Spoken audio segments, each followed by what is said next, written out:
Bana, Kobisi na Shida bado wanaendelea kugombana, na hii sio kisirani cha mimba, ila watu hawa toka muda mrefu wamekuwa wakigombana mara kwa mara. Na hapa leo tunaona Kobisi anamwambia Shida ya kwamba hivi ingekuwaje kama ningetafuta mke kutoka huko Chunya, lakini Shida ambacho alimjibu akamwambia hata hivyo bado una muda na haujachelewa, kwa hiyo unaweza kufanya hivyo.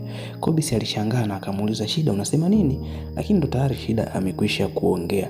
Upande wa Mashavu, yeye ameamua kufungasha kila kitu ambacho kinamhusu yeye na kuamua kuondoka kwa mume wake, huku akimwacha na maneno mazito ya kwamba nitaifuata talaka huko huko nyumbani kwako.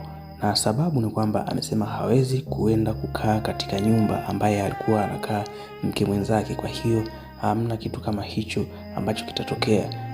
Ile hamu ya Awadhi ya kupata mtoto na Mashavu basi inakuwa imeishia hapa. Sijui kama atatoa talaka au itakuwa vipi, lakini ameahidiwa talaka itafuatwa. Huku upande wa Aunti Mwaija anaanza kumtia moyo Tabu kwa yote ambayo amepitia, na hapa anakuwa ni kama mzazi, kwa sababu ukizingatia ni mtu mzima na Tabu ni binti mdogo ambaye anapitia changamoto mengi sana, lakini bado kuna watu ambao wako upande wake. Upande wa Mwamini, yeye ametoka hospitali, lakini kitu ambacho ni cha kushangaza, amesema hataki hata kumuona mama yake na wala hataki kukaa karibu na yeye.